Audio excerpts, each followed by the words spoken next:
మరి లోకంలో మనము చూస్తున్నప్పుడు ఎంతో అన్యాయస్తులు, అక్రమస్తులు కదా, ఎంతో మోసంతో ఉన్న ఈ యొక్క భూమిలో ఈ యొక్క మనుషుల మధ్య ప్రభు నమ్మకాన్ని పరిశుద్ధంగా నీతిగా జీవిస్తున్న వాళ్ళ మధ్య వాళ్ళ మధ్య ఉన్నప్పుడు వాళ్ళు ఎక్కువ ఆశ్రయించబడతా ఉంటారు. They are very prosperous their lives. వాళ్ళు ఏం చేసినా ఎంతో ఆశ్చర్యకరంగా ఎంతో అభివృద్ధి పొందుతూ ఉంటారు.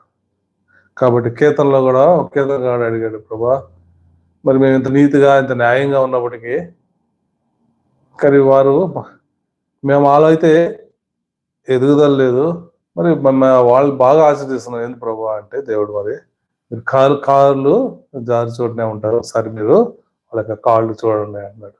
వాళ్ళు ఆశ మీద ఉన్నారు. కాబట్టి అందుకే దేవుడు మరి ఈరోజు కీర్తనలో కూడా 31 అధ్యాయము 19 చదివితే ఏమన్నాడు, నీ యందు భయభక్తులు గల వారి నిమిత్తము నువ్వు దాచి ఇచ్చిన మేలు ఎంతో గొప్పది, అలాగే నల్లు ఎదుట ఆశ్రయించే వారి నిమిత్తం నీవు సిద్ధపరిచిన మేలు ఎంతో గొప్పది.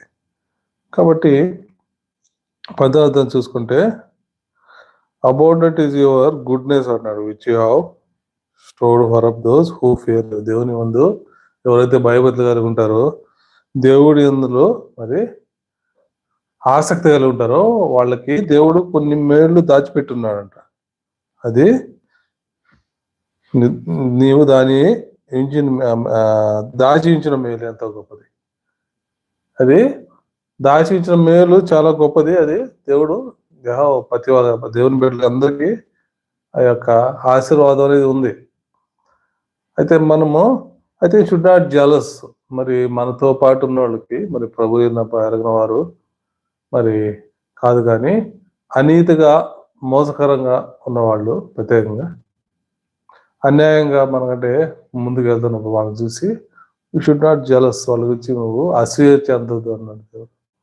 ఎందుకంటే మనం ఎక్కడుంటే అక్కడ వీ షుడ్ బి లైట్ కదా. మత్తయి సువార్తలో 5వ అధ్యాయం చూసుకుంటే మనం ఎప్పుడు లైట్గా ఉండాలి. ఆల్వేస్ మనము మనకు ఉన్నప్పుడు వాళ్ళు ఆశ్చర్యకరంగానే ఉండాలి, కానీ మన యొక్క ఆ యొక్క మనసులో ఈ యొక్క అసూయ మరి ఎన్ని ఉండకూడదు. ఎందుకంటే దేవుడు మనం జ్ఞాపకం చేసుకునే దేవుడు, ఆయన మనం వదిలేసే దేవుడు కాదు. అయితే మనకి లోకంలో మన టెంపరీగా కొన్ని కనిపించినప్పుడు యూ వెరీ సాడ్. ఎందుకు మనకి అంత కష్టపడి ఇంత వచ్చినప్పటికీ ఎందుకు మనకంటే వాళ్ళు ఎక్కువ ఉన్నారు, వాళ్ళు ఎందుకు ఘనంగా ఉన్నారంటే దేవుడు మనతో ఈరోజు మాట్లాడడానికి సిద్ధంగా ఉన్నాడు. అందుకే చూడండి, వాళ్ళు దేవుడు మన లైఫ్ ఎలా ఉంటుంది అంటే, ఈ మొదటి కీర్తనలో ఏమన్నాడు, యెహోవా 2వ వచనం చూసుకుంటే, యెహోవా ధర్మశాస్త్రం ముందు ఆనందించు దివారాత్రులు దాన్ని ధ్యానించబడి ధన్యుడు, అతడు నీటి కాలువ ఎడల ఎవరన్నా నాటబడింది అగ్గువడక తన కాలమంత పొలం ఇచ్చు చెట్టు వలె ఉండను, అతడు చేయనంత సఫలమవును. ఎవరు వాళ్ళు అంటే, దేవుడు ఎవరు మన జ్ఞాపకం చేసుకుంటాడంటే, యెహోవా ధర్మశాస్త్రం ద్వారా మనం అంటే దేవుని యొక్క వాక్యాన్ని మనం దివారాలు ధ్యానించే వాళ్ళు దే ఆల్వేస్ ప్రాస్పరస్. ప్రభు మరి వాక్యం రాశాడంటే మనకి సరైన ఆలోచన ఇచ్చే దేవుడు, మనతో మాట్లాడే దేవుడు, మన సమయంలో దేవుడు ఆస్వాదించే దేవుడు. అయితే ఆయన ఏమన్నాడు, మనం ఎవరైతే ఆయన వాక్యాన్ని ధ్యానిస్తూ ఆయన కోసం జీవిస్తున్నప్పుడు దేవుడు వదిలేసే దేవుడు కాదంట. మరి ఈ యొక్క 37వ అధ్యాయంలో కూడా మరి 37వ అధ్యాయంలో ఇంకో మాట కూడా దేవుడు మరి మనతో మాట్లాడుతున్నప్పుడు దేవుడు కూడా ఇక్కడ కూడా ఏమంటే 30వ అధ్యాయంలో దావీదు ఒక మాట రాశాడు. ఇక్కడ 37వ అధ్యాయము కీర్తనలో, యెహోవా అతను చేయి పట్టుకొని ఉన్నాడు కనుక అతను నేలబడినాడు, లేవలేక ఉన్నాడు. నేను చిన్నవాడే ఇంటిని ఇప్పుడు ముసలివాడే ఉన్నాను, అయిన నీతిమంతులు విడవబోట గాని వారి సంతానం భిక్షమెత్త గాని నేను చూచడం లేదు. God has given a wonderful promise to us who believed God, who stand for God కదా. ఎవరైతే దేవుని విషయంలో నిలబడి ఉంటామో దేవుని కోసము, అటు ఇటు కదా, అటు కుడి పక్క కానీ ఎడ పక్క దేవుని వైపు చూడాలి మనం. వాటికి దేవుడి ప్రామిస్ ఏంటంటే, ఈ యొక్క టెంపరీ బ్లెస్సింగ్స్ ఇవన్నీ కాదు, కానీ దేవుడి ఇచ్చే బ్లెస్సింగ్స్ ఎలా ఉంటాయి, పర్మనెంట్ గా ఉంటాయి. దేవుడి యొక్క దారి ప్రారంభంలో ఇరుగ్గా ఉంటుంది కదా, నా యొక్క దేవుని యొక్క మార్గము ఇరుకైన మార్గము. అయితే పక్కనే విశాలమైన మార్గం కూడా ఉంది. మరి ఏ మార్గంలో మనం వెళ్తాం అనేది విల్ చూజ్ అవర్ సెల్ఫ్. ఆ యొక్క విశాలమైన మార్గంలోకి వెళ్ళినప్పుడు చాలా హ్యాపీగా వెళ్ళిపోతాం. ఆ తర్వాత లైఫ్ ఈజ్ మెజరబుల్ గా ఉంటుంది, చాలా దుఃఖకరంగా ఉంటుంది. అయితే ఇరుకైన మార్గము కదా, నీతి మార్గము, సరైన దేవుడికి న్యాయవంతమైన మార్గంలో మనం వెళ్ళినప్పుడు దేవుడు వాళ్ళు ఎలా ఆశిస్తాడంటే, దేవుడు అతను చెయ్యి పట్టుకుని ఉన్నాడు కనుక అతడు నేల పడినను లేవలేకపోయాడు. నేను చిన్నవాడు ఏంటి, ఇప్పుడు ముసలివాడిగా నన్ను అయినా సరే నేను చూసిన యొక్క నీతిమంతుల పిల్లలు కానీ వాళ్ళు కానీ ఎలా ఉన్నారంటే దే ఆర్ వెరీ బ్లెస్డ్. వాళ్ళ సంతానం చూడండి, భిక్షం ఎదుటగా నేను చూచి ఉండలేదు, ఆయన నీతిమంతులు విడవట కానీ వారి సంతానం భిక్షం ఎదుటగా చూచలేదు. ఇంకా ఏమంటారు, దినమెల్ల వారు దయాళులై అప్పు ఇచ్చేవారుగా ఉందరు, వారి సంతానము ఆశీర్వదించబడురు. What a wonderful God promise to given to us. ప్రభువు నమ్ముకొని ప్రభు విషయంలో మనము షుడ్ నాట్ షేక్ అవ్వకూడదు. ఎప్పుడు అవి చూసినప్పుడు అది అందరూ వెళ్తున్నారు కదా, మనం కూడా అదే మార్గంలో వెళ్తే బాగుంటుంది కదా అని వాళ్ళ విషయంలో మనం దుఃఖపడకూడదు. షుడ్ నాట్ డిస్కస్ అవ్వదు, మార్వరింగ్. ఒకసారి తెలియకుండానే అది జరిగినప్పుడు కొన్ని తెలియకుండా డిస్కస్ చేస్తాం వాళ్ళ గురించి. వీఆర్ వెరీ సాడ్ కదా, చూడు మనం ఇంత కష్టపడినప్పుడు మనకి రాకుండా కదా, మనకు రావాల్సిన ప్రమోషన్, మనకు రావాల్సిన ఆ యొక్క ఆశీర్వాదం వేరే వాళ్ళకి వెళ్ళిపోతున్నప్పుడు ఎంతో దుఃఖపడతాం. కానీ God is a wonderful plan in our life. ఈ యొక్క ఎందుకంటే దేవుడి యొక్క ఆలోచనలు ఆకాశం అంతా ఎత్తైన ఉంటాయి కదా. యెషయా 55 అధ్యాయంలో ఏమంటారు, ఆలోచనలు ఆకాశం అంతా ఎత్తైనాయి. రెండవది మనవి భూమి అంత ఎత్తని. మన ఆలోచనలు భూమి అంత ఎత్తు అంటే భూ సంబంధమైన ఆలోచనలు అలాగే ఉంటాయి. ఆకాశం అనేది దేవుని యొక్క కదా పరలోకమైన సింహాసనం ఉన్న ప్రాంతం అది. మరి పక్కనుండే ఆలోచనలు ఎలా ఉంటాయి, భూమి మీద ఉండే మన యొక్క ఆలోచనలు ఎలా ఉంటాయి. కాబట్టి ఈ ఆలోచనలు బట్టి మనం ప్లాన్ చేసుకుంటే లాస్ట్ వీక్ కూడా చెప్పాయి కదా 14వ అధ్యాయము కీర్తనలు. మరి మొదటి చూసినప్పుడు మనకి చాలా దారులు చాలా కరెక్ట్ గా ఉంటాయంట మనకి. అయితే అది చివరికి మనకి ఎక్కడికి వెళ్ళిపోతుంది, అది మరణం తీసుకెళ్తుందంట. కాబట్టి మనం చూసినప్పుడు మన మార్గము చాలా సరిగానే ఉంటుంది, కానీ అది మరణాన్ని తీసుకెళ్తుంది. కాబట్టి దేవుడు మాట్లాడినప్పుడు మన ఆలోచనలు ఏనే ఉన్నవి దేవుని కంటే గొప్ప ఆలోచనలు కాదు.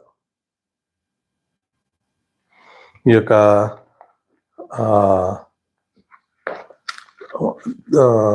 ఎస్తేరు గ్రంథం కానీ మనం చదువుకుంటే చూడండి, ఇక్కడ ఎస్తేరు గ్రంథము ఈ యొక్క 2వ అధ్యాయం చివరిలో చూసుకుంటే చూడండి, ఇక్కడ రాజు ఉన్నాడు. ఇక్కడ మరి ఇశ్రాయేలు అందరూ పట్టబడి బానిసగా తీసుకురాబడ్డారు.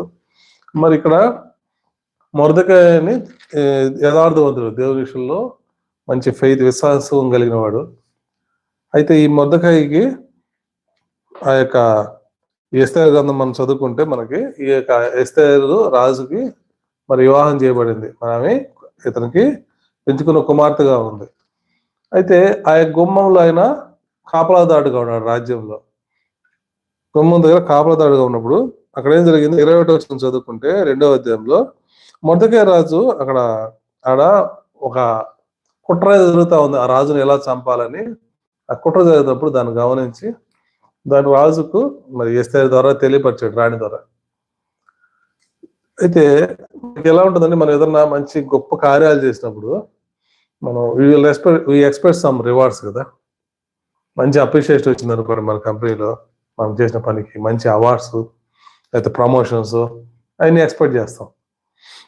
అయితే ఇక్కడ ఎస్తేరు జీవితంలో, ఇక్కడ ఎస్తేరు గ్రంథంలో కూడా మొర్దెకై అసలు రాజు ప్రాణం మరి కాపాడాడంటే చిన్న విషయం కాదు కదా. It's a wonderful gift.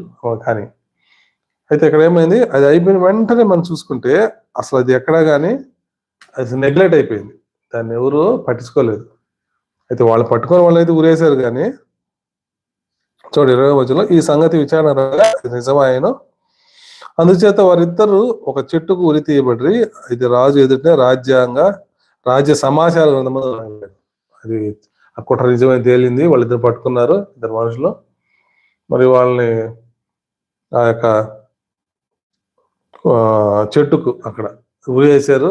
అది రాజ్య సమాచార గ్రంథం కదా, ఆ యొక్క రాజు యొక్క బుక్ ఆఫ్ క్రానికల్ కదా, రాజుల యొక్క గ్రంథాలు ఉంటాయి. ఆ గ్రంథాల్లో రాయబడింది, రిటర్న్. బట్ ఎవరు హెల్ప్ చేశారు? అది అనేది అన్ని దాంట్లో రాశారు, కానీ అతనికి ఏమి అవార్డ్స్ కానీ ఏది అతన్ని ఎక్కడ గుర్తింపు లేదు. చాలా బాధ వేస్తుంది మనం చేసినప్పుడు. ఆ తర్వాత చూస్తే 3వ అధ్యాయంలో చూసుకుంటే మొర్దెకాయికి వ్యతిరేకమైన అతను యొక్క అహరోను కుమారుడు అగీయుడగు హామాను గణపరిచి వాని హెచ్చించి వాని పీఠంలో దాని దగ్గర ఉన్న అధిపతులందరికీ ఎత్తుగా ఉంచాను కదా. ఒక అతన్ని అక్కడ ప్రధానంగా ఒక అతన్ని పెట్టారు అక్కడ. జరిగిన వెంటనే ఎవరిని పెట్టారు? యాక్చువల్గా అంత గొప్ప కార్యం చేసినప్పుడు ఇతన్ని కనీసం ఇతనికి ఏదైనా మంచి ప్రమోషన్ లేకపోతే ఏదైనా ఇవ్వాలా, గణపరచాలా, ఏదన్నా సత్కారం చేయాలా, ఇవన్నీ లేవు. కానీ వేరే అతన్ని అక్కడ గణపరిచారు. వెంటనే చూడు అధ్యాయం ఎందుకు రాశారంటే 2వ అధ్యాయం అయిపోయిన వెంటనే దేవుడు అలా మేలు చేసిన వెంటనే అతనికి ఏ మేలు, మొదటికి ఏ మేలు ఏమి రాలేదు. కానీ award goes to other person. వేరే అతన్ని ఆ యొక్క రాజు సన్మానించి హెచ్చించాడు. అతనికి సింహాసనం చాలా ఎత్తుగా చేశాడంట, చాలా గణపరిచాడు. ఆయన నడిచి వస్తున్నప్పుడు, ఆయన పేరు హమాను, నడిచి వస్తున్నప్పుడు అందరూ సాష్టాంగ పడతా ఉన్నారు, ఒక్క మొర్దెకాయి తప్ప. ఎందుకంటే దేవుడికి తప్ప ఎవరికి మనము సాష్టాంగ పడకూడదు. ఓల్డ్ టెస్టిమెంట్, దేవుని యొక్క న్యూ టెస్టిమెంట్ అయినా ఏదైనా మనకి ఎవరు విగ్రహంగా ఉండకూడదు కదా. Will respect the people. మన అధికారులకి అంటే దాని అర్థం ఏంటంటే వాళ్ళని నెగ్లెక్ట్ చేయమని కాదు, వాళ్ళని గౌరవించాలా, వాళ్ళకి వీళ్ళు ఓబే, మనం లోబడాలా. అయితే షుడ్ నాట్ బౌ డౌన్. వాళ్ళు మన విగ్రహంగా ఉండకూడదు, వాళ్ళు దేవుడిగా ఉండకూడదు. మీరే మాకు అనకూడదు, మీరే మాకు లైఫ్ మీరు లేకపోతే మాకు లైఫ్ లేదనే విధంగా చేయకూడదు. ఎందుకంటే దేవుడు నిజమైన దేవుడు, మన దేవుడు భూమిని ఆకాశాన్ని సృష్టించిన దేవుడు, సర్వాధికారం కలిగిన దేవుడు. ఒక పెద్ద కంపెనీకి ఒక ఓనర్ మన ఫ్రెండ్ అనుకోండి, సెక్యూరిటీ రోడ్డు మన ఆ లోపలికి వెళ్ళాలంటే ఆ సెక్యూరిటీ గార్డ్ పోయి బతిలాడుకోం కదా. ఫోన్ చేస్తే మన ఎలా లోపలికి తీసుకెళ్ళిపోతారు స్నేహితుడు అయితే. మరి దేవుడు మనకు అలా ఉన్నప్పుడు మనకి ఆ యొక్క అనుభవం, ఆ ఎక్స్పీరియన్స్ మన జీవితంలో ఉన్నప్పుడు మనం ఎవరికి బాగుంటాం. మరి ఆ ఎక్స్పీరియన్స్ లేనప్పుడు ఏమైపోతుంది? మనము అందరికి బోర్డౌన్ అవుతాం, సాష్టాంగ పడుతుంటాం. మరి ప్రభువుని ఎరిగిన వారైతే వాళ్ళు తెలియదు కాబట్టి వాళ్ళు మనుషులే దేవుళ్ళు, డబ్బే దేవుడు కదా, చదువు దేవుడు, అన్నిటికీ వాళ్ళు దేవుడుగా భావిస్తారు. సృష్టి మొత్తము ఏదైతే మేలు చేస్తుందో సృష్టిలో అన్ని వాళ్ళకి దేవుళ్ళే.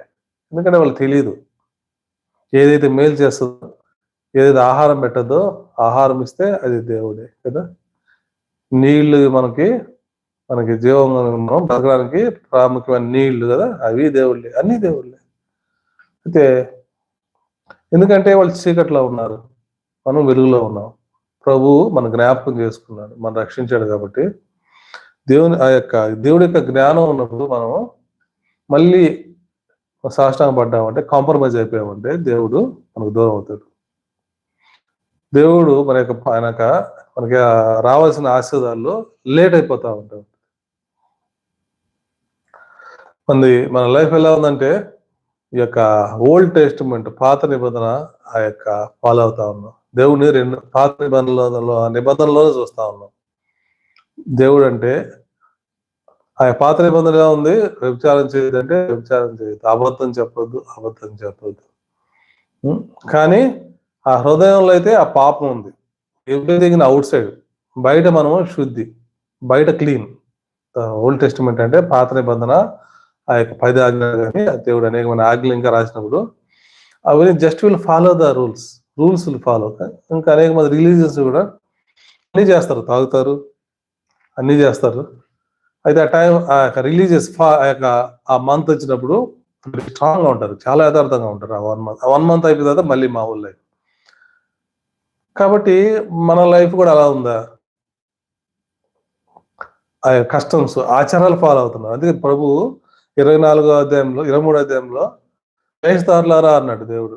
దేవుని పరిశీలన సర్దికెళ్ళి. ఎందుకంటే వాళ్ళ సిస్టమ్ ఎలా ఉందంటే వీళ్ళు ఫాలో ఓన్ ది రూల్స్. కానీ మన గ్రేస్, కృప వచ్చిన సంగతి అందరూ మర్చిపోయారు. పరిశుద్ధాత్మ మనలో నింపబడింది. ఎవరైతే యేసు నమ్ముకుంటామో, ఎవరైతే ఆయన రక్తం ద్వారా కడగబడ్డామో, మనం మారు మనసు పొంది ఆయన ద్వారా నడిపించబడుతున్నప్పుడు ఫాదర్ ఈజ్ అబ్బా, డాడీ, మనం ఏం పిలవాలి? డాడీ అని పిలవాలా? గాడ్ అని భయం దూరంగా మనం ఉండాలి. అప్పుడు దూరంగా ఉన్నారు. మోషే వెళ్ళాడు కదా, యెహోషువ వెళ్ళాడు దేవుని దగ్గరికి, వీళ్ళు నడిపించారు. కానీ ఇప్పుడు దేవుడు మనం నడిపిస్తున్నాడు.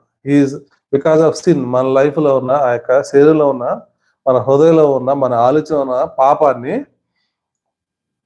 కడగలేకపోయాడు దేవుడు పాత నిబంధనలో. కొత్త నిబంధనలో పాపానంతా దేవుడు ఆయన రక్తంలో కడిగేస్తున్నాడు. ఎవరైతే ఆయన దగ్గర కొంచెం కన్ఫెస్ అవుతామో, మారు మనసు పొందుతామో, అంటే పశ్చాత్తాపం పొందుతామో, ఆయన కడిగేస్తున్నాడు కాబట్టి ఆయన మన హృదయంలోకి వచ్చేస్తున్నాడు. కాబట్టి మనకి ఆచారపరమైన లైఫ్ ఉందా? లేకపోతే ప్రభువుని మన హృదయంలో పెట్టుకున్నప్పుడు ఆయన మనతో మాట్లాడతాడు. అప్పుడు దేవుడు మనకి ఆయన ఆయన నా చేయి కూర్చోగాలేదు అంటాడు. ఈ ప్లాన్ ఫుల్ఫిల్ ఈజ్ ప్లాన్ ఆయన లైఫ్. అందుకే విశ్వాసం లేకుండా దేవుడు ఏది చేయడట. శ్వాసంతో మనము ఈ యొక్క రాయబోయే సముద్రంలో పడమంటే పడిపోతుందంట. ఆ విశ్వాసం అనేది అంటే మీనింగ్ అంటే అర్థం ఏంటంటే, దేవుడు ఆ యొక్క విశ్వాసంలో దేవుని మీద అడిగినప్పుడు మనకి కావాల్సిన దేవుడు సమకూరుస్తాడు. దానికి అడ్డుబండగా ఉండేది ఏంది? పాపం అనేది అడ్డుబండగా ఉంది. యెషయా 59వ అధ్యాయం మనం చదువుకున్నప్పుడు అక్కడ కూడా నా చెవి కాలేదు అన్నాడు, నా చెవులు మందం కాలేదన్నాడు. Because of sin. పాపం అనేది దూరం అవుతాం మధ్యలో ఉండబట్టి మనం ఏం చేస్తున్నాం? దాన్ని సరి చేసుకోవట్లేదు, కానీ మళ్ళీ అడదారిలో పోతున్నాం. ఇంకా పాపం చేసుకుంటూ పోతుంది లైఫ్ అంతా. కష్టం వచ్చి మళ్ళీ కష్టం వచ్చినప్పుడు, ఎమర్జెన్సీ వచ్చినప్పుడు మళ్ళీ దేవుడి దగ్గరికి వస్తున్నాం. మిగతా టైం అంతా ఆ యొక్క మెకానికల్ లైఫ్, అంటే లోకాసరమైన జీవితమే ఉంది, ఏ భేదం లేదు కదా. అయితే ఇక్కడ మొదకై జీవితం చూస్తే ఈజ్ వెరీ హానెస్ట్ పర్సన్, ఎంత యథార్థవంతుడు, నీతిమంతుడు. అయితే ఆయన మరి అంత గొప్ప మేలు చేసినప్పుడు రాజుకి, అయితే రాజు అతని బదులు వేరే వాడు సన్మానించాడు. దేవుడు ఒకసారి మనని పరీక్షించే దేవుడుగా ఉంటాడు. అండ్ మనం ఎలా ఉంటాము అనేది, మన హృదయ పరిస్థితి ఎలా ఉంటుంది. There is a time. దేవుడు మనం ఆశించడానికి కూడా ఒక టైం అనేది ఉంటుంది. We have to wait. మన అడదారులు వెళ్తామా, లేకపోతే ఇంకా అనేక మార్గాలు వెళ్తామా, లేకపోతే దేవుని కోసం వెళ్ళిపోతామా. అది మొదటిగా జీవితంలో కూడా అతను సాష్టాంగం పడలేదు రెండవదిగా. దాన్ని బట్టి ఏమైంది? ఆ యొక్క హామాన్ అనుకుంటా అంటే ఏంటి అంటే, వీళ్ళు ఇజ్రాయెల్ అండి, వీళ్ళు ఎవరికి సాష్టాంగ పడరు వీళ్ళు అన్నప్పుడు, ఇతను ఒక్కడే కాదు, ఇతను వంశం మొత్తం చంపేయాలనుకున్నాడు. మంచి కుట్ర చేసి రాజు దగ్గరికి వెళ్ళి, మళ్ళీ ఆ యొక్క మన వ్యతిరేకంగా రాజా అనేక మంది, ఇక్కడ ఒక జాతి ఉంది, వాళ్ళు మన నష్టకరంగా ఉన్నారు, వాళ్ళు ఉండకూడదు అని చెప్పి ఒక ఆర్డర్ తీసుకొని వాళ్ళు చంపేయలేరు అన్నప్పుడు, మరి ఎంతవరకు వెళ్ళిపోయిందంటే చివరికి అతని కోసం ఒక పెద్ద ఊరికమ్మాయి చేయించాడంట ఆయన. చూడండి, 5వ అధ్యాయము చివరిలో వచ్చినాడు 50 మూరల 14వ వచనం చూస్తే, 50 మూరలు ఎత్తుగల ఒక ఉరికాయ చేయించాము, దాని మీద మొద్దకాయను ఉరి తీయనట్లు రేపు నీవు రాజుతో మనవి చేయము. వాళ్ళ భార్య చెప్తుంది, మొద్దకాయ వాళ్ళ భార్య, క్షమించండి, హమాను వాళ్ళ భార్య. అతని వల్ల నాకు నష్టం, ఇంత పేరు ఘనత ఉంది నాకు. హమాను అంటాడు, ఎక్కడ పోయి నాకు సన్మానాలు ఉన్నాయి, నాకు అక్కడ రాజుతో పాటు రోజు భోజనం చేస్తున్నాను, చాలా సంతోషంగా ఉన్నాను, కానీ వీటన్నిట్లో నాకు సంతోషం, అన్ని ఉన్నా నాకు సంతోషం రావట్లేదు. కారణం ఏంటంటే, ఒకడు నాకు సాష్టాంగ పడట్లేదు, అది చూస్తే నాకు కదా ఇరిటేషన్ వస్తుంది కదా కొంతమంది చూస్తే కదా. మనం ఉండే చాలా కొంతమంది నచ్చకపోవచ్చు, ఎందుకంటే మనం ఉండే యథార్థను బట్టి కొన్ని మన ప్రవర్తన బట్టి కొన్ని చేయమన్నప్పుడు చేయలేం కదా. ఆఫీస్లో కొన్నిసార్లు అబద్ధం చెప్పాల్సి వచ్చినప్పుడు సారీ చేయలేరు అన్నప్పుడు జాక్పూన్ గారు మరి గొప్ప సేవకుడు బెంగళూరులో, ఆయన మరి అక్కడ ఆర్మీలో సంతకం పెట్టమన్నారంట. ఆ సంతకం పెడితే ఇల్లీగల్, డబ్బులు వస్తాయి పైన అధికారులందరికీ. సారీ నేను క్రిస్టియన్, నేను చేయలేను అన్నప్పుడు ఆయన్ని తీసుకెళ్ళాడు. పనిష్మెంట్ ప్లేస్ లేదు తీసుకెళ్ళి ఆర్మీలో, చాలా మంది కష్టమైన ప్లేస్. కొన్ని అయితే దేవుడు కొన్ని అనుమతిస్తాడు, ఎందుకంటే అక్కడ ఆ ప్రాంతం దేవుడు ఏర్పాటైన దేవుడు అక్కడ బ్లెస్ చేస్తాడు. ఒకసారి మనం టర్మినేట్ చేసినప్పుడు, తీసేసినప్పుడు, కొన్ని విషయాలు నిలబడినప్పుడు తీసేసినప్పుడు దేవుడు ఇంకా అత్యంతగా గణపరుస్తూ ఉంటాడు. అయితే దేవుడు పరీక్షించే దేవుడు. మరి బెంగళూరులో కూడా చర్చికి వెళ్ళినప్పుడు నేను మరి వివాహం ముందు మరి యూత్గా ఉన్నప్పుడు ఆ ప్రాంతంలో చర్చికి వెళ్ళినప్పుడు అక్కడ సేవకుడు మంచి సాక్షి చెప్పాడు. అతను మంచి యథార్థంగా ఉన్నందుకు అతను రిలేటివ్ అతను వచ్చాడు, ఆ యొక్క విలేజ్ రిలేటివ్.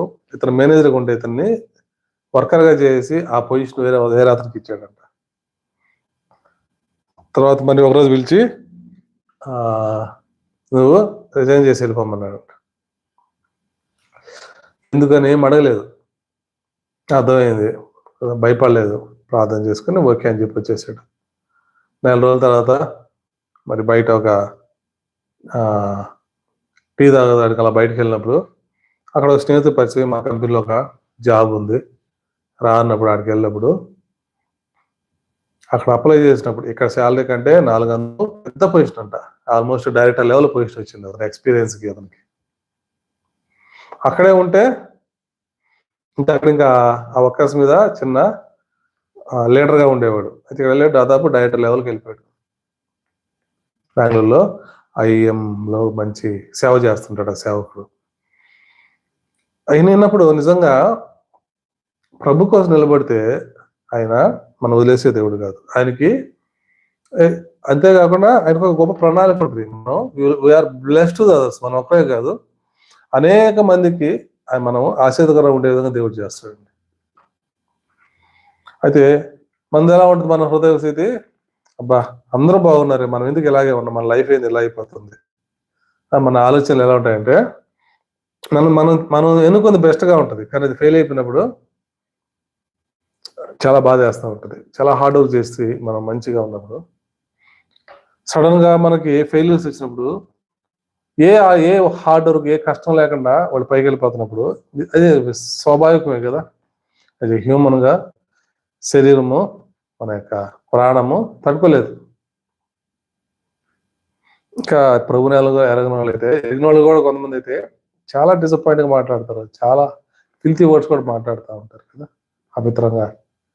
ఇంకా I deserve to that position, నాకు నేను దాని పాత్రను, కాకపోతే నాకు రావాల్సిన వాళ్ళకి వెళ్ళిపోయింది.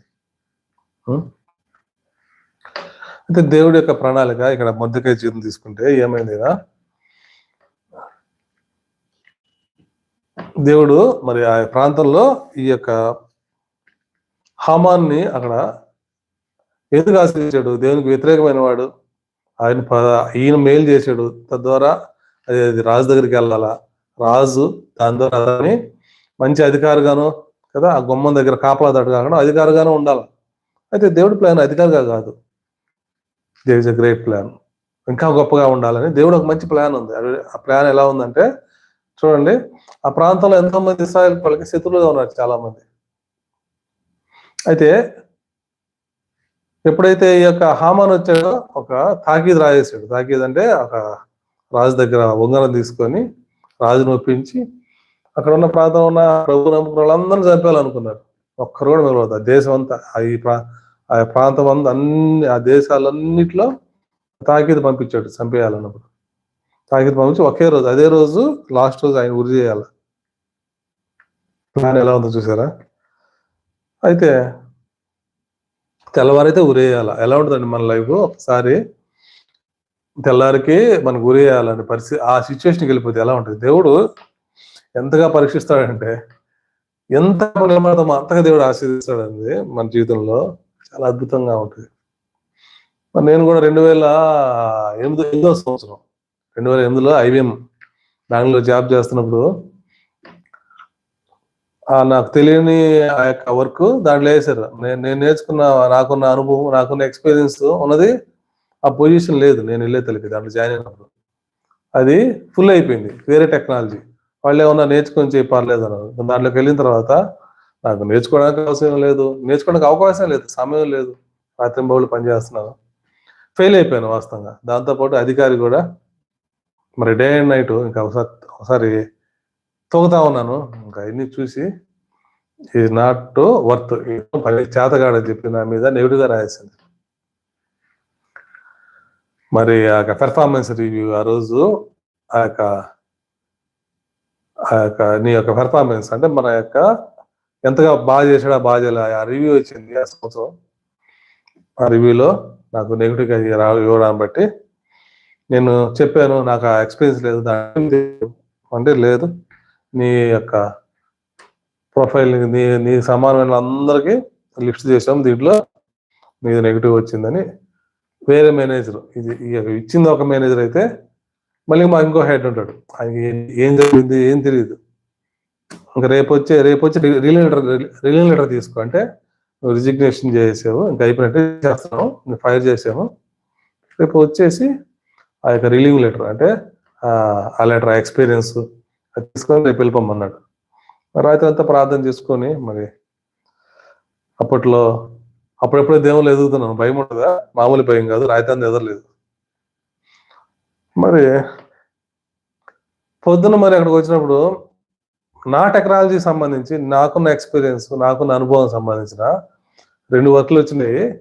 టోటల్ బెంగళూరులో 4-5 బ్రాంచ్లు ఉన్నాయి. అప్పుడు ఎక్కడ ఎవరు రిసోర్స్ లేరు, ఎక్కడ ఫోన్ల మీద ఫోన్లు, ఒకరేమో అటు రమ్మంటారు, ఒకరేమో ఇక్కడ రమ్మంటారు, ఒకరేమో మానిత అటు సైడ్, ఇంకోటేమో సుబ్రహ్మణ్య ఆర్కేట్ ఇక్కడ. ఇంకా ప్రార్థన చేసుకొని ఇంకా మానిత ఎయిర్పోర్ట్ సైడ్ మరి అక్కడికి వెళ్ళంగానే ముందు సంతకం పెట్టన్నారు ఆ మేనేజర్. ఏమంటే సంతకం పెట్టిపోతే ఇంకా ఒకేసారి 3 ప్రాజెక్టులు వచ్చినాయంట. రిసోర్స్ ఎవరు లేరు అప్పటికప్పుడు, లేకపోతే వాళ్ళ ప్రాజెక్టులు పోతాయి, వాళ్ళకి బిడ్డింగ్ చేస్తున్నారు. సంతకం పెట్టాను. ఆ తర్వాత ఆ ప్రాజెక్టులో నేనే హెడ్. నా టెక్నాలజీ గురించి ఎవరికైనా ఇంటర్వ్యూ చేయాలంటే నేను అప్రూవ్ చేయాలా, నేను ఓకే చేస్తేనే వాళ్ళకి అన్ని వెళ్తాయి. అంటే దేవుడు ఎలా హెచ్చించాడంటే అసలు ఒకసారి ఆ రోజు ముందు రోజు రాత్రి ఆలోచిస్తే చాలా భయంకరమైన దినం అది. మరి జాబ్ విషయంలోనే అంత ఆలోచించాం, ఎందుకంటే చుట్టూ చూస్తే ఫ్యామిలీ, పిల్లలు, ఉద్యోగం, లోన్లు, హౌస్ లోను, కారు కదా. అన్ని బెంగళూరులో సాఫ్ట్వేర్ అంటే 90% అందరూ అలాగే ఉంటారు. ఒకటి హౌస్ లోన్ ఉంటుంది, ఒక కార్ ఉంటుంది. చూడడానికి చాలా ఘనంగా ఉంటాం, అందరూ బాగా అనుకుంటారు. అన్ని లోన్లే, నెల తిరిగితే ఒక నెల చాలా రాబోతే రోడ్డు మీదకి మళ్ళీ. అయితే అటువంటి స్థితిలో దేవుడు ఒక్క రోజులో మార్చేశాడు పరిస్థితి. దేవుడు అప్పుడు నిజంగా దేవుని బిడ్డలని ఆయన వదిలేసే దేవుడు కాదు. అందుకే చెప్పాను కదా, వాళ్ళు భిక్షం ఎత్తినట్లు లేదంట నీతి మంత్రుల పిల్లలు ఆశీర్దిస్తా ఉన్నాడు దేవుడు. అదేవిధంగా మీకు 31 మనం చదువుకున్న ప్రకారం మీకు దాచిపెట్టి ఉంచిన మేలు దేవుడు దాచిపెట్టి వస్తాడు ఆ సమయం వరకు. అక్కడ కూడా మొదటి జీవితంలో తెల్లారైతే ఊరి కదా, 6వ అధ్యాయము. మరి హమాను యొక్క ఊరికోయేను 50 ఏళ్ళు మంచి వైట్ మంచిగా చాలా సంతోషంగా ఉన్నారు, వాళ్ళంతా విందు చేసుకుంటున్నారు. తెల్లారైతే ఆయనకి ఊరి. మరి ఆ రోజు ఎవరికి నిద్ర పట్టాలా? మొదకకి నిద్ర పట్టకూడదు, అలాగే అయితే అతని ఆత్మ అయితే బైబిల్లో ఏమో రాయబడింది, ఆ రోజు రాత్రి రాజు నిద్ర పట్టలేదండి. చూడండి, రాజు నిద్ర పట్టకుండా ఉండాల్సింది ఆ భయానికి. తెల్లారైతే ప్రాణం పోద్ది, ఊపిరి ఆగిపోద్ది. అటువంటి స్థితిలో దేవుడు ఎవరు నిద్ర పట్టకుండా చేశాడు? రాజు నిద్ర పట్టకుండా చేశాడు.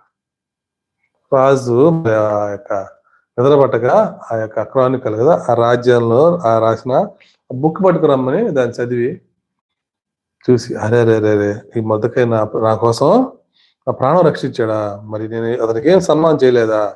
ఇది వెరీ రిగ్రెట్, చాలా రిగ్రెట్ అయిపోయాడు. అరే చూడండి, ఎప్పుడు అంత అయిపోయింది, ఇంక తెల్లారితే ఊరి. మరి ఆ టైంలో దేవుడు రాజుకి నిద్ర పట్టకుండా ఆ యొక్క బయలుపరిచిన కారణాన్ని బట్టి ఏమైంది,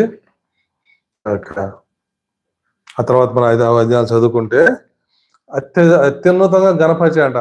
అప్పుడే ఆయన ఎవరు, హామాను వస్తున్నాడు రాజు దగ్గరికి. వచ్చినప్పుడు ఏమంటాడు, ఒక మనిషి నేను నాకు చేసిన మేలు బట్టి నేను అతన్ని గణపరచాలంటే నేనేం చేయాలంటే అని అతను అడిగినప్పుడు హామాను అనుకుంటున్నాడు, రాజు గణపరిచేవాళ్ళు ఎవరు ఉంటారో నేను తప్ప అని చెప్పేసి కదా. మనం చాలా అడ్వాంటేజ్, మనం అడిగితే మనకే అది వస్తుందంటే చాలా బాగా చెప్తాం కదా. మరి ఇక్కడ కూడా అలాగే ఏం చెప్పాడు, రాజు యొక్క గుర్రం మీద రాజు కిరీటము, రాజు యొక్క వస్త్రాలు ధరించి ఆ గణపరుస్తూ ఆ రోడ్డు మీద తిప్పమన్నాడు కదా. చూడండి 7వ అధ్యాయము 6వ అధ్యాయము ఎస్తేరు కదా 7వ వచనం చూస్తే, రాజు చేయదగిన ఏమనగా రాజు ధరించుకుని రాజు వస్త్రమును, రాజు యొక్క గుర్రము, రాజు తల మీద ఉంచుకొని రాజు కిరీటమును ఒకటి తీసుకొని పోగా గనులైన రాజు యొక్క అధిపతితో ఒకడు ఆ వస్త్రమును గుర్రమును పెట్టుకొని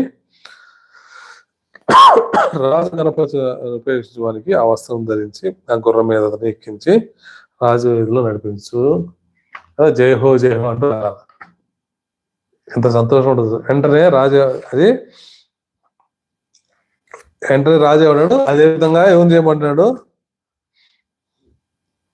అందుకు 10వ వచనంలో రాజు నువ్వు చెప్పిన ప్రకారం శీఘ్రముగా ఆ వస్త్రములు ఆ గుర్రమును తీసుకొని రాజు గుమ్మం వద్ద కూర్చుని ఉన్న యూదులైన మొర్దెకైకి అలాగ చేయము. చూడండి ఎలా ఉంటుందో పరిస్థితి. ఎవరైతే చంపేయాలో, ఎవరి దారైతే మనకి కష్టం వస్తుందో, ఎవరి దారి నష్టం వస్తుందో వాళ్ళ దారే దేవుడు ఆశీర్దిస్తాడు. మరి హెచ్పిలో 2010లో జాయిన్ అయినప్పుడు అక్కడ కూడా సేమ్ ఒక అధికారి వ్యతిరేకతుంది. అయితే దిస్ ఈజ్ న్యూ టెస్టిమెంట్, మనం వాళ్ళని నాశనం అవ్వాలని కోరుకోము, కాదు వాళ్ళ గురించి ప్రార్థన చేయాలి మనం. అప్పట్లో పాత నిబంధన అనేది భౌతికమైన పోరాటం ఉండేది.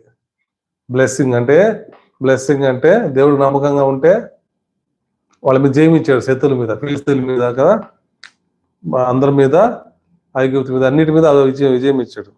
కానీ న్యూ టెస్టిమెంట్ అనేది we should be testimony to others. మనము సాక్షులుగా ఉండాలి, పరిశుద్ధంగా ఉండాలి, మనం ఆశీర్వాదంగా ఉండాలి.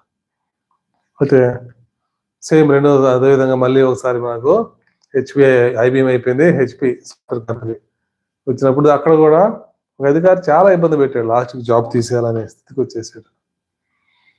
అయితే చివరికి దేవుడు చేసిన అద్భుతమైన కార్యాలను బట్టి అక్కడ నాకు వచ్చిన మంచి పేరుని బట్టి ఏమి చేయలేక సారీ చెప్పాడు. ఆ తర్వాత నేను ఆ కంపెనీ నుంచి బయటకు వస్తున్నప్పుడు అతను స్నేహితుడు అయ్యాడు, చాలా బాధపడ్డాడు. అతను కష్టం చెప్పాడు, అతను ఎందుకు నేను ఇలా అయిపోయాను అని. చూసారా, ఎవరైతే మనల్ని కష్టపెట్టాలనుకుంటాడో వాళ్ళ దారి దేవుడు రెండవదిగా ఆశీర్వదిస్తాడు, వాళ్ళ దారి దేవుడు ఆశీర్వదిస్తాడు. కాబట్టి we should always pray, we should love to the people. చాలా చిన్న చిన్న, అంటే బైబిల్ రాసింది కాదు, కానీ బైబిల్ ఎందుకు రాసాడు అంతగా మనం పెద్ద సీరియస్ తీసుకుంటామో ఎంతమంది తీసుకుంటామో తెలియదు, కానీ అది చదివినప్పుడు it will give more encouragement. At this same you should express that life. అది మనకి ఎంతో ప్రోత్సాహంగా ఉండాలా. రెండోది ఆ అనుభవం అడగాల, ఆ అనుభవం మనకి, అంటే అటువంటి ఫెయిల్యూర్స్ మన లైఫ్లో వచ్చినప్పుడు ప్రభు మీద ఆధారపడినప్పుడు ఆయన దాచిపెట్టిన మేలు ఎంతో గొప్పదంట. మరి ప్రభు దగ్గర మనం స్ట్రాంగ్గా నిలబడినప్పుడు ఆ ఎక్స్పీరియన్స్ మనం వాళ్ళ గురించి ప్రార్థన చేసి వెళ్ళినప్పుడు, అందుకే బైబిల్లో మనకి కదా తిమ్మోతి అనుకుంటారు, మీ అధికారుల గురించి ప్రార్థన చేయమంటున్నాడు. ఎందుకంటే వాళ్ళు ఆశీర్వదకరంగా ఉంటే మనం ఆశీర్వదకరంగా ఉంటాం. మరి ఎంతమంది మనం అధికారుల గురించి ప్రార్థన చేస్తాం. బ్లెస్ టు ద గాడ్, ప్రభా వాళ్ళందరినీ బ్లెస్ టు దోస్ సుపీరియర్స్ కదా, నేను ప్రార్థన చేస్తానండి. ఎందుకంటే వాళ్ళు ఆశీర్వదకరంగా ఉంటే, వాళ్ళు సంతోషంగా ఉంటే మనం కూడా సంతోషంగా ఉంటాం కదా. వాళ్ళకి ప్రెజర్ ఎక్కువ, వాళ్ళకి ఎక్కువ అయితే ఆ ప్రెజర్ మన మీద కూడా వస్తుంది, మనకు కూడా కష్టం వస్తుంది. కాబట్టి మొట్టమొదటి వాళ్ళ గురించి ప్రార్థన చేయాలి. వాళ్ళు మంచి వాళ్ళైనా చెడ్డవాళ్ళైనా there is a time they will become friends according to New Testament. God promise అది. వాళ్ళని శత్రువులు మిత్రులుగా చేస్తా అన్నాడు బైబిల్లో మాట. కాబట్టి ఎంత సంతోషం అండి, మనల్ని బాధపరిచి మన గాయపరిచే వాళ్ళందరూ బెస్ట్ ఫ్రెండ్స్ అయిపోతే. నేను ఆ యొక్క హెచ్పి కంపెనీస్ బయటకు వెళ్ళిపోయిన తర్వాత కూడా నా గురించి ఆ యొక్క మేనేజరు అడిగేవాడంట, బాగా ఏమైంది, జాబ్లో జాయిన్ అయ్యాడు, ఆ జాబ్ మంచిగా సెటిల్ అయ్యాడ, ఓకే అన్నాడంట. మరి అక్కడ ఉన్న నా స్నేహితులు ఆ మాట చెప్పినప్పుడు ఎంత సంతోషం అండి. ఫస్ట్ ప్రారంభ దినాల్లో ఎట్ట ఫైర్ చేయాలా, ఎలా తీసేయాలనే కసి కోపం ఉండేది. చివరికి మన ప్రభు యొక్క ప్రేమను మనం చూపించినప్పుడు, ప్రభుకి మన యొక్క వెలుగుగా ఉన్నప్పుడు, అక్కడ మనం ఎప్పుడు 10 నిమిషాలు మనం తగ్గించుకున్నప్పుడు, మన క్షమాపణ చెప్పినప్పుడు కదా, నన్ను తీసేస్తారన్నప్పుడు అది చాలా గొప్ప పెద్ద సాక్ష్యం. అయితే చివరిగా నాకు జరిగిన చిన్న మాట ఏంటంటే, నేను ఇంకా 2 రోజుల్లో నన్ను ఫైర్ చేస్తానన్నాడు. పోయి సారీ చెప్పి, నువ్వు తీసేస్తున్నందుకు సారీ చెప్పట్లేదు, ఎప్పుడైనా బయటకు వెళ్ళినప్పుడు, ఒకవేళ బయటకు వెళ్ళినప్పుడు ఎక్కడ బయట కనిపించినప్పుడు మన ఇద్దరు ఫ్రెండ్స్గా ఉండాలి, కానీ మన శత్రులాగా ఇబ్బందిగా ఉండకూడదు. నేను మళ్ళీ వచ్చి నీతో సంతోషంగా మాట్లాడాలన్నప్పుడు చాలా ఇబ్బంది పడ్డాడు. లేదు లేదు నాకు నీకు పర్సనల్గా నాకేం లేదు కూడా చాలా ఇబ్బంది పడ్డాడు మొహం అంతా. అంటే నేను సంతోషంగా వెళ్తున్నాను, కరెక్ట్గా ఎదురొచ్చేవాడు చాలా ఇబ్బంది పడి, అంటే ఏదో సమ్ గిల్టీ, అరే ఎందుకు చేశాను శరత్కి, ఆ బ్రదర్కి నేను అలా చేయకుండా. ఒక ప్రభువుని ఎరగని వాడు కూడా, అసలు యేసు ప్రభు గురించి తెలియదు, వాళ్ళు హైందవులు, కానీ ఆ యొక్క దేవుడి యొక్క ఆత్మ ఉంది కదా అతనిలో, దేవుని యొక్క ఆత్మతో నింపబడ్డారు ప్రతి ఒక్కరు, ప్రభు నమ్ముకోపోయినా ఆ దేవుని యొక్క ఆత్మతో జీవవాయువు వదిలేడంట, జంతువులకి పక్షులకి అన్నిటికీ అవునుగాక అన్నాడు. ఒక దేవుడు మాత్రం ఆయన మాత్రం you are image of God అంటాడు హెబ్రీ పత్రికలో. మరి వాళ్ళు కూడా ఇమేజ్ ఆఫ్ గాడే కదా. మనం మాట్లాడినప్పుడు మన సాక్ష్యాలు, మన యొక్క లైఫ్ పరిశుద్ధమైన జీవితాన్ని చూపించినప్పుడు వాళ్ళలో కూడా చేంజ్ కదా. అనేక మంది రక్షించబడేది మనం చెప్పే వాక్యం ద్వారా కాదండి. చాలా మంది ఏదో బాధలు కష్టాలు ఉన్నప్పుడు కొన్ని వాక్యాలు ఉన్నప్పుడు ఉంటారు, కానీ ఎక్కువ మంది రక్షించబడేది they will see our life. అందుకే ప్రభు అంటాడు, నీ నామం వల్ల నీ యొక్క కదా అపవిత్రతను బట్టి నీ వల్ల నా నామము అవమానపరచబడుతున్నాడు. అంటే దేవుడు is very regret about our life. మన లైఫ్ పోయిన వారం కూడా మన క్రైస్తవులుగా డబ్బును ఎలా ప్రేమిస్తారో మరి పోయిన వారం చూడండి, అది ఎంత ఫెయిల్ అయిపోతున్నాం దేవుని విషయంలో. మనం నిలబడితే చుట్టుపక్కల మనమే కాదు కదా, మనము ఒక చిన్న మనీ విషయాల్లో మన కట్నాలు వచ్చినప్పుడు, పెళ్లి వ్యవహారం వచ్చినప్పుడు వాళ్ళు తీసుకోలేదండి. ఎంతమందికి వెళ్ళదు తెలుసా వాక్యము? చుట్టుపక్కల అందరికి వెళ్ళద్ది. ఆడపిల్లలు అందరూ చెప్పుకుంటారు కదా, ఆడపిల్లలు అబ్బా చాలా మంచి ఫ్యామిలీ అండి, అబ్బాయి కూడా తీసుకోలేదు. అలా వాళ్ళ హిందువులు ముస్లింలు అందరికీ వెళ్ళద్ది. మనం కలిసినప్పుడు అప్పుడు మన యొక్క యథార్థం ఉన్నప్పుడు మనం చెప్పినప్పుడు వాళ్ళకి ఆ రెస్పెక్ట్ అనేది ఉంటుంది.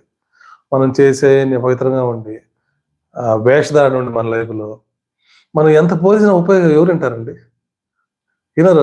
చెప్పే మరి సొంత బంధువులే ఒక మాట అన్నారు, మీరు అందరూ ప్రార్థనలు కదా, ప్రభు నమ్ముకోలేదు, మరి అందరూ ప్రార్థనలు చేస్తున్నాం, సాక్షి చూస్తే ఎట్టుందో చూడండి, చేసే పనులు ఎలా ఉండదు చూడండి.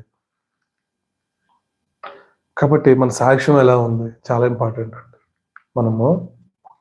మన స్వాత ప్రకటించాలంటే ఆ అక్క దగ్గర మనం రాగానే వాళ్ళకి సంతోషం రావాలంట, ఒక సమాధానం వస్తుందండి.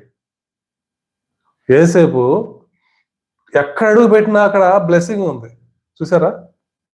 35 ఆదికాండం 35 నుంచి చూసుకుంటే ఎక్కడ జైల్లో ఆశీర్వాదం ఉంది. పొతిఫరు కదా బందీగా ఐగుప్తు అన్నదమ్ములు, సొంత అన్నదమ్ముడు యథార్థంగా ఉన్నందుకు అమ్మేశారు అదండి. అక్కడ ఆశీర్వాదం ఉంది, ఎక్కడ లేదండి ఆశీర్వాదం. లాస్ట్కి ఐగుప్తు మొత్తానికి ఆశీర్వాదం వచ్చింది. ఐగుప్తు ద్వారా ప్రపంచ దేశాలన్నీ ఆ రోజు కరువు వచ్చినప్పుడు యేసేపు ద్వారా ఆశించబడింది. ఎంతమంది ఆహారం పెట్టాడు కదా. మనం కూడా దేవుని కోసం యథార్థంగా నిలబడితే మనం పిచ్చే ఆత్మీయ ఆహారం ఎలా ఉంటుందో తెలుసు. అది భూమిని తలకిందులు అవుతుందంట. మనం పోయి శ్వాస చెప్పనవసరం లేదండి. ప్రారంభ దినాల్లో యేసు ప్రభు మరి ఆ యొక్క దేవుడు పిలుపు వచ్చింది. దేవుడు యొక్క ఆయన పిలిచినప్పుడు పరిచర్కి ఏమీ తెలియదు, ఎక్కడ పోవాలో తెలియదు. మీ పితల దేశం పోయి ఒక స్వాత ప్రకటించమన్నాడు దేవుడు. అక్కడ పోయి ఈ పని ప్రారంభించమన్నాడు. మా పితల దేశం అంటే నేను పుట్టింది పెరిగిందంతా నెల్లూరు ప్రాంతమే. మరి అక్కడికి వెళ్ళినప్పుడు ఏ ప్రాంతం మరి చర్చి ఉండేది. ఇంకా ప్రార్థన చేసుకోవడం, ఇంకా టౌన్ వదిలేసాం, ఇంకా పల్లెలకు వచ్చాం. ప్రాంతంలో దాదాపు 3-4 నెలలు చర్చి ఎక్కడ ఏమి చేయాలి అదో కాల. వెళ్తున్నాను, ప్రార్థన చేసుకుంటున్నాను, వెళ్తా ఉన్నాను. ఏంది ప్రభు అంటే, ఒకసారి బస్సులో వెళ్తేప్పుడు కొంతమంది భయంకరమైన అపవిత్రమైన పాపంలో పడిపోయి ఉన్నారు. హేయమైంది, సృష్టికి హేయమైన పాపం అంటే మన నోటితో చెప్పకూడదు. అటువంటి హేయమైన పాపంలో ఉండదు, వ్యతిరేకమైన హేయమైంది. వాళ్ళు బైబిల్ పట్టుకొని చదువుతా ఉంటే వాళ్ళు వచ్చి, అన్న ఇలా వాళ్ళు చెప్పారు, ఇలా జరిగిందన్నా, నేను చచ్చిపోవాలనుకుంటున్నాను అన్న బ్రదర్. ఇంకోటి ఫుల్ డిస్టర్బ్ అయిపోయినారు. అంటే దేవుడు మనం ఎక్కడికి వెళ్ళిన అవసరం లేదండి. అంటే పరిచయం ఎలా జరిగిందంటే, వాళ్ళే వాలంటరీగా వచ్చి కనుక్కోవడం, ఫోన్ నెంబర్ తీసుకోవడం, మన బైబిల్ ఉంటే బైబిల్ ఇవ్వడం. కొన్ని మాటలు అవి చెప్తే కొంచెం బాగుండదు, కానీ తిరుమల ట్రైన్ ఎక్కి వస్తా ఉంటే తిరుమలలో గుంపు చేర్చుకొని వాళ్ళు కూడా ప్రభువు నమ్ముకున్నారు చెప్తా ఉంటే, అది నిజమైన దేవుడు అని.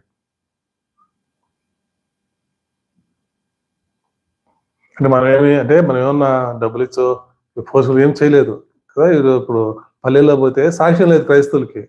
డబ్బులు ఇచ్చి వాళ్ళని ఫోటోలు తీసుకోవడం, డబ్బులు ఇచ్చి వాళ్ళని బాప్తీసాలు ఇవ్వడం, అవి ఫోటోలు పెట్టుకొని డబ్బులు సంపాదించుకోవడం వ్యాపారం అయిపోయింది. కాబట్టి మనం అయితే ప్రభు పరిచర్య అలా ఉండదండి. వాళ్ళ కష్టంలో ఉన్నప్పుడు దేవుడు ఆ సమయంలో మన ద్వారా మాట్లాడతాడు, మన ద్వారా రక్షించుకుంటాడు అనేక మంది. కానీ మా జీవితంలో కూడా ఏ ఒక్కడు ప్రభు నమ్ముకుని ఏ ఒక్కడు చనిపోకూడదు దేవుడి యొక్క ప్లాన్. అయితే ఈ హమాను యొక్క ప్రణాళిక ఏంది, మొత్తాన్ని ఒకే రోజు చంపేయాల, దాంతోపాటు ఉరికాయ మీద అతను వేయాలనుకున్నాడు. అయితే తెల్లవారుజాను ఉరేయాలనుకున్నారు. రాజుకు నిద్రపట్టలేదు.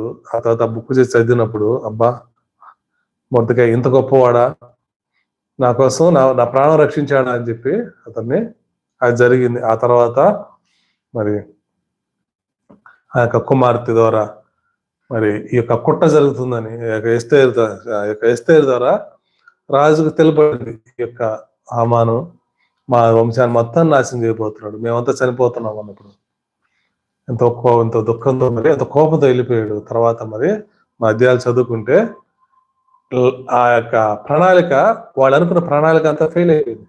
హామాన్ అనుకున్న ప్రణాళిక ఫెయిల్ అయిపోయిందండి. దేవుడి యొక్క ప్రణాళిక అమలైంది. మనం అనుకుంటాం ఇది అసాధ్యం, జరుగుద్దా, అది నా లైఫ్లో ఎందుకు ఎంత డిజాస్టర్స్, నా లైఫ్లో ఎందుకు నేను నా ఫెయిల్యూర్స్, ఎందుకు నా లైఫ్లో దుఃఖం ఉంటే దేవుడి యొక్క ఆలోచన చాలా అద్భుతంగా ఉంటాయి. God give always best to our life. దేవుడి మీద ఆధారపడిన వాళ్ళకి, ఆ యొక్క పాపాన్ని వదిలేసి దేవుడి మీద ఆధారపడిన వాళ్ళకి, దేవుడికి మనం ఉన్న పాపాన్ని వదిలేసుకుంటూ దివారాత్రులు ఆయన వాక్యాన్ని ధ్యానించేవారు ధన్యులు. అంటే ప్రాస్పరస్ ఎవరంటే దివారాత్రులు.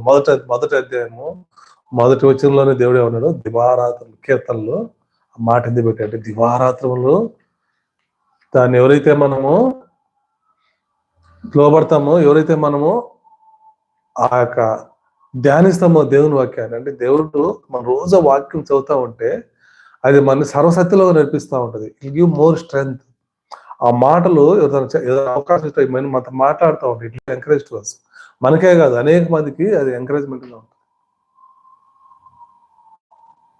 మరి ఆ విధంగా ప్రభు మరి ఒక మధుకైర్ జీవితంలో ఎంత అద్భుతంగా చేశాడంటే, తెల్లారితే చనిపోవాల్సిన వాడు తెల్లారితే అదే ఊరి మీద హమాను హామాను ఉరివేయబడ్డాడు.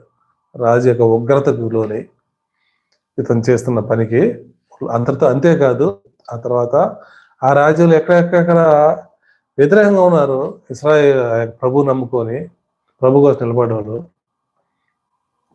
వాళ్ళందరూ ఒక మొదటిగా తప్పించబడ్డారు. ఇంకా ప్రాముఖ్యం ఏంటంటే ఈ బికమ్ ఏ ప్రైమ్ మినిస్టర్ అయిపోయాడు, ప్రధానమంత్రి అయిపోయాడు ఆ రాజ్యానికి. ఎంత అద్భుతం చూడండి. జైల్లో ఉండి గేట్ తలుపు దగ్గర ఉన్నవాడు ఒకవేళ ప్రభు ఆ యొక్క రాజుకు మేలు చేసిన ఆ రోజే గాని దర్శించుంటే ప్రభువుని, క్షమించండి, ఆ రోజే రాజు ఆ జ్ఞాపక శక్తి ఉంచి ఉంటుంటే ఏమై ఉండేది? ఏదో ఒక సత్కారం చేసి ఉండేవాళ్ళు, మహా అంటే ఇంకొంచెం మంచి పదవి ఇచ్చి ఉండేవాడేమో. అయితే గాడ్స్ ప్లాన్, ఆయన ఒక ఆలోచన మనలాంటి ఆలోచనలు కాదు. ఆ టైం వచ్చినప్పుడు ఎంతో ఎలా వెళ్ళిపోయాడు చూడండి. నన్ను కాపాడిన మొర్దకాయని హామాను శిక్ష విధిస్తాడా? ఇటువంటి సిచ్యువేషన్ తీసుకొచ్చాడు దేవుడు. అంటే ఎంత ఆ యొక్క గాడ్స్ ప్లాన్ ఏంటంటే దేవునికి బిడ్డలకి శత్రులుగా ఉన్న వాళ్ళందరినీ ఎలిమినేట్ చేయాలి, వాళ్ళు సంతోషంగా ఉండాలనుకున్నాడు. బికాజ్ అందుకు ఎవరిని అనుకున్నాడు? మొర్దకాయని అనుకున్నాడు. మొర్దకాయ ద్వారా మరి ప్రాంతాన్ని అంతా సరి చేసాడు, ఆ ప్రాంతాన్ని ఆశీర్దించాడు, అందరూ తిప్పబడ్డారంట. మొదటికి ఎప్పుడైతే ప్రధానమంత్రి అయ్యాడో ఈ యొక్క వచనాలు చదువుకుంటే ఆ యొక్క భయానికి మరి అందరూ తిప్పబడ్డారంట. చివరి వచనాలు చదువుకుంటే అదే రాజైనా 9వ వచనంలో మరి చదువుకుంటే 9, 10 వచనాలు చదువుకుంటే మొత్తం ఆ యొక్క యూదులు శత్రుగా అగాగ హమాగైన ఇతన్ని మరి ఉరేసి అంత అయిపోయిన తర్వాత ఈ యొక్క రాజు కింద ప్రధానమంత్రి ఎవరున్నాడు? ఈ యొక్క మొర్దెకై ఉన్నాడు. ఆ మొర్దెకైని బట్టి మొత్తం అందరూ ప్రభుని తెలుసుకున్నారు, ప్రభు వైపు తిప్పబడ్డారంట. ఆయన నిజమైన దేవుడు ఒప్పుకున్నారు. కాబట్టి ఆ దేవుడు మనకు దాచిచ్చిన మేలు ఎంతో గొప్పదంట. కాబట్టి మనకి లేట్ అయినా మన దేవుడు మనం వదిలేసే దేవుడు కాదు. చాలా ఉంటాయి కదా, దేవుడు కొన్ని పరీక్షిస్తూ ఉంటాడు. రెండవదిగా ఆయన ఇచ్చే ఆశీర్వాదము ఆ యొక్క హార్ట్ లో, ఆ హృదయంలో ఆ యొక్క సంతోషం అనేది ఉంటుందండి. ఆనందం అనేది టెంపరీగా ఉంటుంది కదా. ఈ లోకంలో చిన్న చిన్న వాటిలో చాలా చాలా ఆనందం ఉంటుంది, కానీ సంతోషం అనేది హృదయం, జాయ్ అనేది హృదయం నుంచి ఎప్పుడు వస్తుందంటే నాకు దేవుడు నా పక్షంగా ఉన్నాడు, నా కుటుంబంలో సమాధానం ఉంది, నా పిల్లల నా బంధువు అందరితో మన సమాధానం ఉన్నప్పుడు ఆ జాయ్, ఆ సంతోషం అనేది ఉంటుంది. మనం సంపాదించిన డబ్బులు ఇలా కరిగిపోతా ఉంటే వచ్చిన వెంటనే సంతోషం ఉండదు. దేవుడు దాన్ని ఆశ్రయించాలా, మన లైఫ్ దేవుడు ఆశ్రయించాలా, మన యొక్క సంపాదన దేవుడు ఆశ్రయించాలా. అది ఎవరికి ఉంటుందంటే ఎవరైతే దేవుడి ద్వారా ఆశ్రయించబడతారో, దేవుడి ద్వారా మనము బ్లెస్ అవుతామో వాళ్ళ లైఫ్ అనేది ఇట్స్ వెరీ డిఫరెంట్. కాబట్టి దేవుడు మన మొదటి ద్వారా మాట్లాడుతున్నప్పుడు మన లైఫ్ లో మనము రిగ్రెట్ అవుతున్నామేమో, త్రొట్టిల్లిపోతున్నామేమో, తప్పుడు దారులు వెళ్తున్నామేమో. దేవుడు మనతో మాట్లాడుతున్న మనము మన లైఫ్, క్రిస్టియన్ లైఫ్ అనేది నామకాది క్రైస్తవులకు ఉన్నామా, లేకపోతే ప్రభువుకి నమ్మకంగా ఉన్నామా? నా చేతిలో ఉంది, దానిలో నేను అలా కదా దాన్ని దాన్ని వేసినప్పుడు దాంట్లో వేసి మనము కదా ఇలా చెదిరించినప్పుడు ఏమవుతుంది? పుట్టంతా వెళ్ళిపోతా ఉంటుంది. మనం కఠినంగా క్రైస్తవ జీవితంలో ఉండి అన్ని కఠినంగా ఉన్నప్పటికీ ప్రభువుగా నమ్మకం లేకుండా మనము దేవుని గాయపడే నామమాత్ర జీవితం జీవిస్తూ ఉంటే దర్ ఇస్ నో డిఫరెన్స్. దానికంటే మరి ప్రభువుని వదిలేసి మీరు చేయాల్సినవి చేసుకోవచ్చు. మన లైఫ్ ఎలా ఉంటుందంటే వీఆర్ మనం ఏంటంటే మనకి అన్ని ఇష్టమే, లోక సంబంధమైన డబ్బు ఇష్టమే కదా కదా, మోహ చూపులు అన్ని అన్ని ఇష్టమే మనకి. కానీ వాటిని ఏం చేస్తామంటే ఉదాహరణగా ఒక వాంతి చేసుకుని దానిపైన మట్టి కప్పితే ఏమవుతుందండి? వాంతి అక్కడే ఉంటుంది, పైన మట్టి కప్పేసి ఉంటుంది. మన క్రైస్తవ అలాగే ఉందండి. అయితే అంటే వీఆర్ సప్రెసింగ్, మనకి అన్ని ఇష్టం వాటిని సప్రెస్ చేసుకొని ప్రభు కోసం భయంగా ఉన్నాం. ఓల్డ్ టెస్టిమెంట్ లో ఉన్నాం కదా, పాత నిబంధన సప్రెస్ చేసుకుంటున్నాం, అన్ని పైన కప్పేసి లోపలంతా ఉంది. అయితే అది అజ్ఞాన కాలము, ప్రభు చూసి చూడనట్టు వదిలేసాడు. కానీ ప్రేస్ ప్రభు వచ్చి ఆయన రక్తంతో కాగడానికి సిద్ధంగా ఉన్నాడు కదా. ఒక స్త్రీని మోహపు చూపు చూస్తేనే నువ్వు వ్యభిచారం చేసేటట్టు అన్నాడు. Is very serious about sin now. పాత నిబంధన అంటే ఈజీ, అది చాలా కఠినము, ఒక్కటి ఫాలో కాకపోయినా నరకానికి వెళ్తా ఉంటారు. కానీ కొత్త నిబంధన కూడా ఒక చెంప మీద కొడితే ఇంకో చెంప చూపించుకుంటున్నాడు దేవుడు. నువ్వు ఒకరిని నువ్వు చెడ్డమా, నువ్వు వాడిని ఒక మీద కోపం పెడితే యువర్ మర్డరర్ అన్నాడు, నువ్వు నరహంతకుడు అన్నాడు. వెరీ సీరియస్ అప్పుడు మనం ఎవరి మీద కోపడ్డా కూడా ఆ కోపానికి అది సాయంత్రకాలం సమాధానం పడిపోవాలి, సూర్యుడు అస్తమించే వరకు సమాధానం పడిపోవాలంట.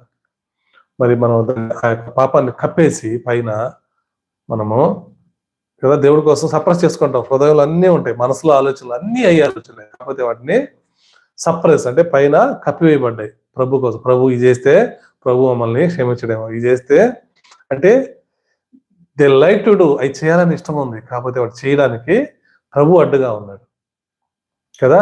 ఇప్పుడు క్రైస్తవ జీవితం అయితే ప్రభువు కావాల్సింది అది కాదు, వాటిని కడిగి వేసుకోమన్నాడు. You wanted to cleanse his holy blood. దేవుని రక్తం కడిగి వేసినప్పుడు మళ్ళీ మన దాంట్లోకి రాకూడదు. వచ్చినప్పుడు వెంటనే will pray, will come out clean. అక్కడ మళ్ళీ కడిగేస్తే ఏమైనా ఉంటుంది అక్కడ వాంతి చేసుకునే ఏమన్నా పెనాలైజ్ కడిగేసామనుకోండి ఉంటుందా? ఉండదు కదా. అదే మట్టి వేస్తే ఉంటుంది. అదే క్రైస్తవ జీవితంలో 2 రకాలమైన జీవితం ఉంది. కాంప్రమైజ్ అంటే కొంచెం దాన్ని ప్రెస్ చేసి పెట్టుకుంటున్నాం, లోపల అన్నీ ఉన్నాయి. ప్రభు కోసం అయితే, పాస్టర్ల కోసం, లేకపోతే కుటుంబం కోసము ఒక విధం అయితే, రెండవది ఆశలని లోపల పెట్టుకున్నాం కానీ వాటిని కప్పి వేసుకొని ఉన్నాం. అది ప్రభువు తెలియదు అనుకుంటున్నాం, ప్రభువుకి ఖచ్చితంగా తెలుసు అండి. ప్రభు కంటే మనకి ఇంకా బాగా తెలుసు. దానికి ఉదాహరణ ఏంటంటే అవన్నీ మనకి రిపీట్ అవుతా ఉంటాయి మన లైఫ్. వాటిలో వీఆర్ హ్యాపీ, దాంట్లో వీఆర్ ఎంజాయ్ చేస్తుంటాం, దాంట్లో సంతోషపడుతుంటాం. మరి మన నీ లైఫ్లో అలా ఉందా? వాటి విషయంలో ఏదైనా మళ్ళీ పాతకి ఏదైనా మన పాప మనం జ్ఞాపకం వచ్చినప్పుడు అంటే ప్రభువా ఇంత గొప్పగా నన్ను వీటన్నీ తప్పించు, మమ్మల్ని అయినప్పటికీ నన్ను ఎన్నుకున్నావు ప్రభా, నన్ను జ్ఞాపకం చేసుకున్నావు. ఇటువంటి హేమ స్థితిలో అపితమైన జీవితం ఉన్నప్పుడు ఐఎమ్ డిజర్వ్ టు హెల్, నేను నరకానికి పాత్రగా ఉన్నప్పుడు యువర్ బికమ్ ఏ వెజల్, నన్ను ఒక నీ పాత్రగా చేసుకున్నావు, నా ప్రార్థన వింటున్నావు, నన్ను నీలో వాడుకుంటున్నావు, నీ మహింగరంగా ఉన్నావు ప్రభా. ఇంత ఉన్నప్పుడు ఈ చండాలమైన ఈ ఓల్డ్ లైఫ్ నాకు వద్దు ప్రభా, నాకు ఈ ఓల్డ్ వైన్ వద్దు ప్రభా, ఇది ఓల్డ్ వైన్ నాకు వద్దు ప్రభా, దీన్ని తీసి నాకు ఐ వాంట్ గా న్యూ వైన్, కొత్త ద్రాక్షరసం కావాలి ప్రభా, న్యూ లైఫ్ ప్రభా, న్యూ లైఫ్ ఇన్ జీసస్, నీలో నాకు జాయ్ఫుల్ లైఫ్ ప్రభా, నేను కడిగేసుకున్నాను ప్రభా. దేవుడు ఏమంటాడు, నీ పాపాలు నేను జ్ఞాపకం చేసుకోను. ఐ నెవర్ ఎవర్ బికమ్, అంటే ఆయన జ్ఞాపకం లేదని కాదు, కానీ మనం ఒకసారి ఆ కమిట్మెంట్ ఇచ్చినప్పుడు దేవుడికి he would never be want to remember. కాబట్టి దేవుడు అంత మాట్లాడుతున్నప్పుడు కప్పివేసినప్పుడు దేవుడు ఆ యొక్క లైఫ్ ఎలా ఉంటుందంటే భయంతో ఆయన దగ్గర బతులాడుకుంటాం. అదే కడిగి వేసుకున్నప్పుడు దేవుడు మన హృదయంలో ఉంటాడు. హీల్ బికమ్ ఎ ఫ్రెండ్, స్నేహితులాగా, తండ్రిలాగా, నాన్న నాకు ఇది కావాలా, daddy I want to this. ఎలా ఉంటుంది లైఫ్? వీ హ్యావ్ అథారిటీ, ప్రభువా తండ్రి నాయన నాకు ఇది కావాలా. ప్రార్థన చేసినప్పుడు ఆ వచ్చే ఫలాలు కూడా ఎలా ఉంటాయంటే వీఆర్ వెరీ హ్యాపీ. ప్రభు ఇంతగా నాకు రెస్పాన్స్ అయ్యాడా, ఇంతగా నేను అడిగిన దానికి ఇలా సహాయం చేస్తాడా, ఇలా మార్చేస్తాడా నా పరిస్థితులు, ఎంత సంతోషం అండి. కాబట్టి మన లైఫ్ ఎలా ఉంది? We are authority. ప్రభా నా తండ్రి దగ్గర మనకు అథారిటీ ఉంటుంది. నాకు ఇది కావాలి ప్రభా, నాకు ఇది అన్నప్పుడు దేవుడు అది ఇచ్చినప్పుడు ఎంత లైఫ్ ఎలా ఉంటుంది కదా. అలా అని చెప్పేసి దేవుడు అన్ని ఇవ్వడు. దేవుడు కొన్ని మన నష్టపరిచే దేవుడు దూరం పెట్టేస్తాడు. అయితే మన నీడ్స్, మన అవసరతలు కదా, మన పరిస్థితుల్లో దేవుడు మన ప్రార్థన చేసినప్పుడు, మన ప్రార్థన ద్వారా వేరే వాళ్ళ గురించి ప్రార్థన కూడా దేవుడు అవి చేస్తున్నప్పుడు very experience the God, very happiness. ప్రభా ఎంత మంచి దేవుడు ప్రభా, నా ప్రార్థన కూడా ఆలకించి ఇది చేస్తున్నావా. అట్ట కాకుండా ఎవరో ప్రార్థన చేస్తావు, ఏ పాస్టర్ బాగలేనప్పుడు వచ్చి ప్రార్థన చేస్తే తగ్గడము, నూనె పెట్టి ప్రార్థన సిక్నెస్ రావడం, మనలో మన కుటుంబంలో ఎప్పుడు దుఃఖకరమైన జీవితం ఉండడము, సమాధానం లేకపోవడము, ఫెయిల్ అయిపోతా ఉండడం, ఇవన్నీ ఎప్పుడు ఉంటాయంటే just your cover hour sin, మన పాపాన్ని కప్పినప్పుడు ఈ లైఫ్ ఉంటుంది. కాబట్టి దేవుడు ఈ want to be A father, దేవుడు మనకి తండ్రిగా ఉండాలనుకుంటున్నాడు. మరి ఎంతమంది మన కోసం నిలబడతాం? హౌ యువర్ ఎక్స్పీరియన్స్, ఆ యొక్క అనుభవం, ఆ సంతోషం దేవుడు ఉన్నప్పుడు we are experience heaven in life in this earth.